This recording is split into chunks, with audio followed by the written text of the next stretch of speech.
I think, personally, it tastes like Febreze and cardboard. Track and Field Championships. Toronto dominating.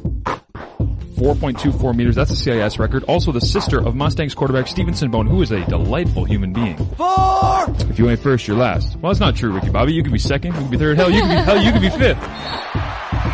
Sasha Golick actually wasn't set to run that 4x8. Really? And the night before, they had made that decision. Ottawa men's basketball head coach James Drouin. All of a sudden I look up and that Bishop section is that huge beer section on that one side, and then there's another one behind me. Who got kicked out?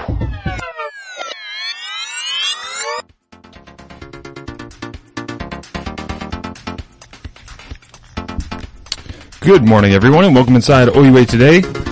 I'm your host, Marshall Ferguson, and I called my first hockey game in Dundas last night, so if you're from Dundas and you like hockey, you probably don't like me. After how last night went. It was okay. It's hard to try a sport that you have very little playing experience with. Football and basketball, obviously, very, very natural, very easy for me. But after that, it's like, I don't know. Not so great. Scott, would you ever call a hockey game? No, I don't know anything about that.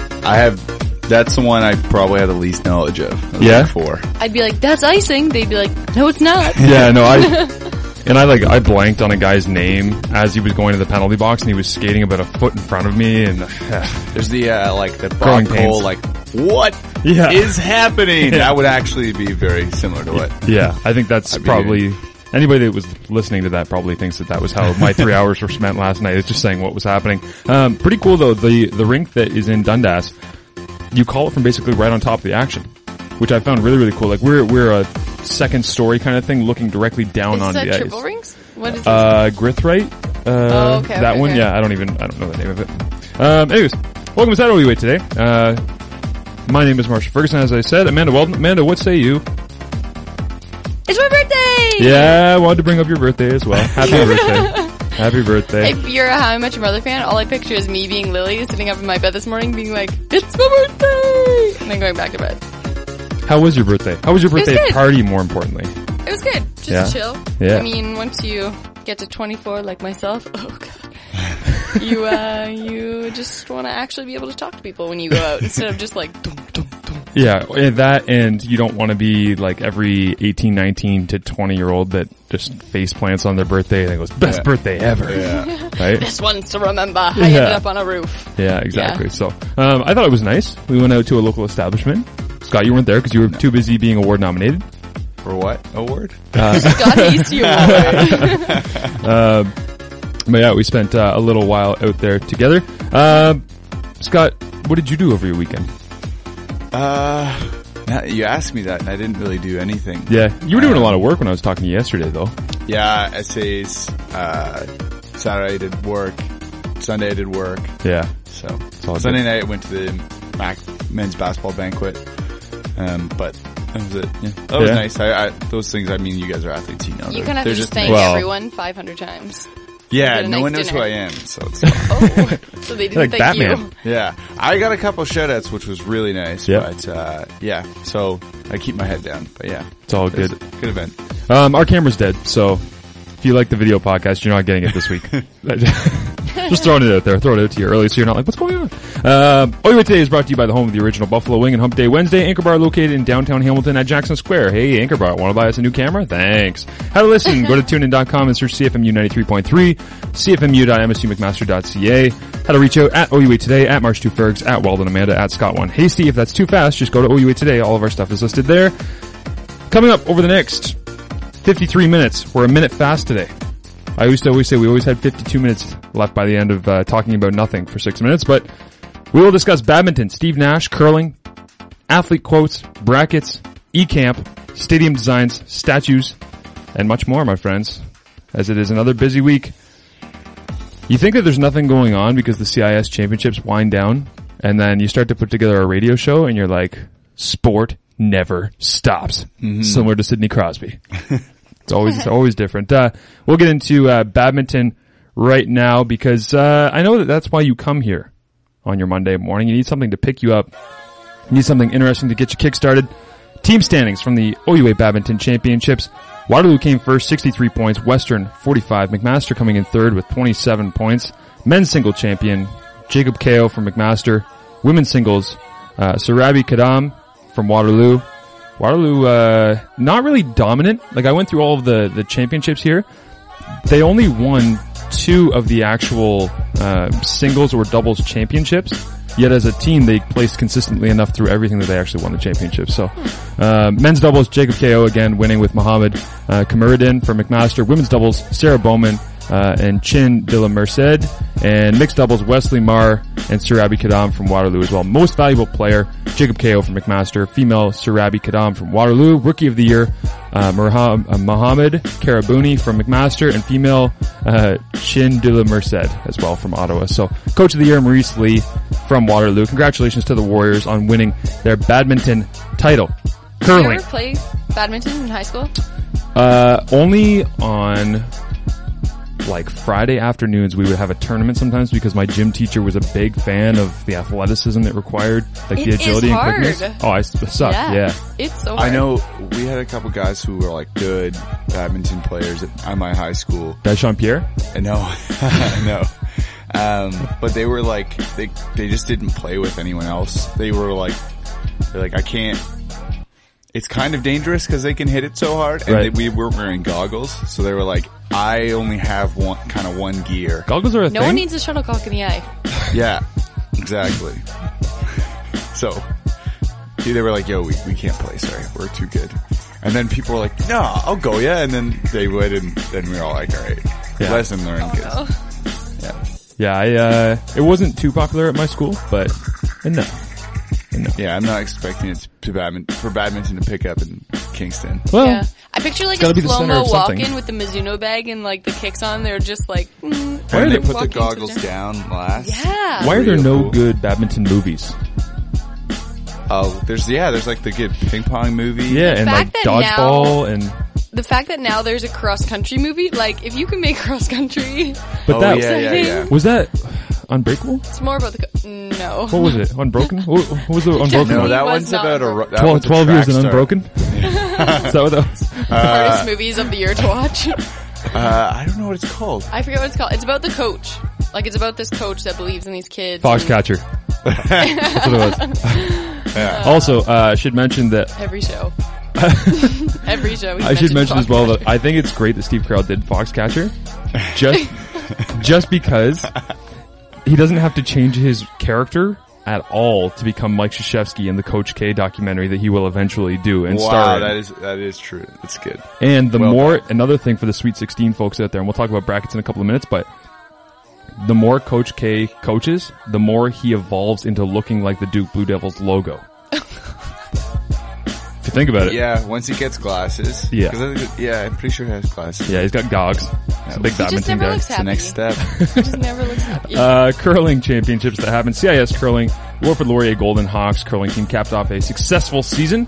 They each won a medal. The 2015 CIS Curling Canada Championships came close on Saturday afternoon at the K-Dub Granite Club.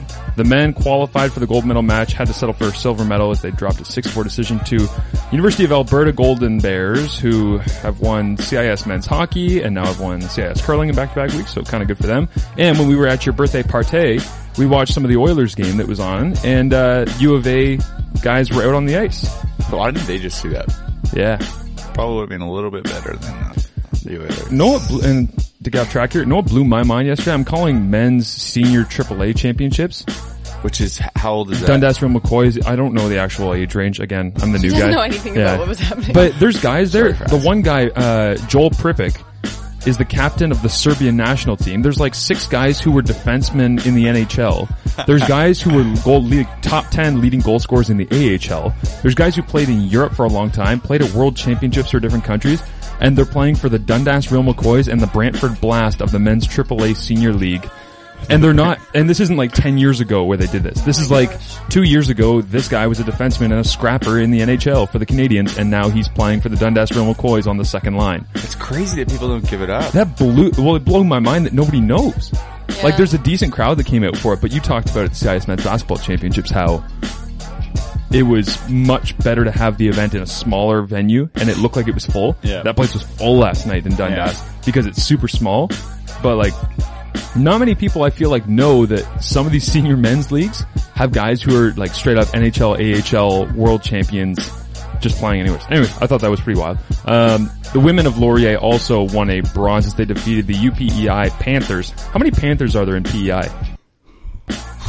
Not many. That's Per capita, they probably have a lot. Yeah, there's one Panther per human in PEI. So they win bronze. Curling Geek, for the week of CIS Curling, 1,682 unique viewers tuned into Curling Geek and watched for a total of 1,900 hours. So if you tuned in, It's a lot of curling. you watched at least 1.5 hours for yourself. It's good on you, Grandpa, from Napanee going to the Briar and sitting there all day. I wonder how many people bought those tournament passes after I promoted them last I'm week. pretty happy for your gramps right now, making 2 shows in a row. Yeah. Talking about Napanee? This is big time. We don't have to bring up Avril again, do we? You just did. All right, damn it. So that's your curling rundown. Also, Jennifer Jones loses the Women's World Curling Championship to Switzerland's Alina Patz. That has nothing to do with the CIS. It's just a women's curling thing that I saw, and I was kind of pissed because I think Jennifer Jones is awesome. Yeah, and we don't lose to anyone, so. Yeah. It's a big deal. Especially Alina Patz, if that is your real name.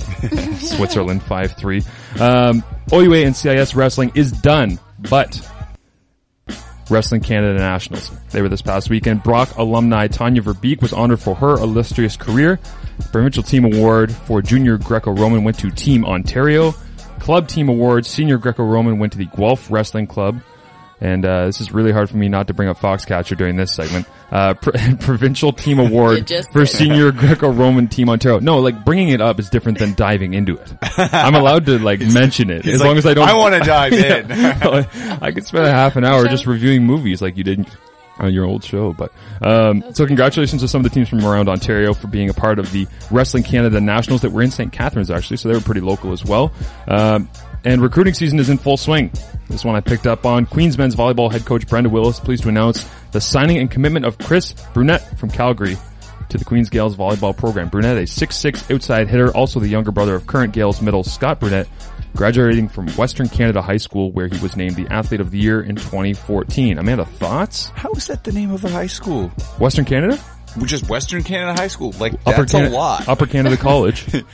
Yeah, that's a private school. Well, maybe this is a private school, but yeah, the Upper Canada College. But that's referencing like how Canadian it used geese. to be. How is I don't get that. Western Canada High School. That's even like how Western changed their name now.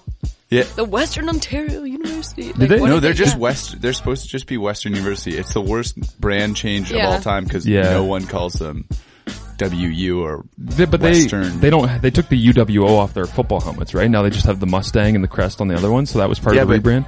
Even in interviews and stuff, people still are like, yeah, I'm like UWO alumni, and like just no one really knows that it happened. Yeah. I think this is awesome for Brenda Willis though. Like I feel like the Queens program is searching. Like it used to be this like huge thing, used to be a rivalry, McMaster against Queens, but no, this is gonna be good. And I have total respect for that woman. Brenda being Willis? able to corral these like it's the guys same in with Preston shape. going out and getting what's his name from out west last year. It wasn't Andrew Richards because I know he's a London guy. I know. But I can't remember his name. Yeah, one of the guys from the team right now is from out west, right? At McMaster Volleyball. So it seems like why does out west in high school produce so many good players? Something about volleyball at West, it's just like a completely different like mentality. Like we could go out there and play at West, but then their best teams like one of their mediocre teams to us. Really? Yeah, they're so good. Wow. Something in the water. And the last one I have here, I wanted to give Scott a chance to win himself $10,000. Promo. Oh, yeah. Promo. Yeah. The Scott story, Sportsnet U recruited submissions closed as of last night. They were sending out tweets that are like, you only have 7 more minutes, you have like 5 more minutes. And I was like, guys, I already submitted all 10 of my crappy submissions. I can't send in anything else. Yeah. But it's weird. So I like looked into the rules for it. Part of it has to be on their website, like the recruited site, because 10%, well I guess it doesn't have to be, but 10% of like the grade for it is how many views or clicks it gets through the website through the Sportsnet thing. There's only 21 listed on the site right now. I think. So you have a 1 in 21 chance of winning $10,000. That's yeah. So how does it get voted on? Do people have to click? They just have to read it on recruited.sportsnet.ca, I think. Okay. And then they have to go and find my story. It's just, I think it's just titled like Think Pink or something like that. I think you're on like the front page too. I was on the front page for a while for some reason, but yeah, now it was the first one they posted, which is good and bad because that means it was up there the longest, but also got shoved down in the backlog. But, yeah, it's a really interesting story. Like, it's one of those things that you I think you read sports stories and you're like, wow, that's a crazy story. How did that person hear about that or find out about that? But yeah, so, Siobhan's story, you can read it on Sportsnet. Go there. .ca. Go there and part of it. Read more so our boy can win a bunch of money. Okay? Yeah. Please. And then we can get a new camera, right, Scott? Yeah. Right? Then people can actually see what we're doing. It's all good. All right, we're going to take the break. When we come back, we're going to talk about CIS Super Championship Weekend, which we wanted to get to last week and did not because we ran long, like usual. This is OUA Today on CFMU 93.3.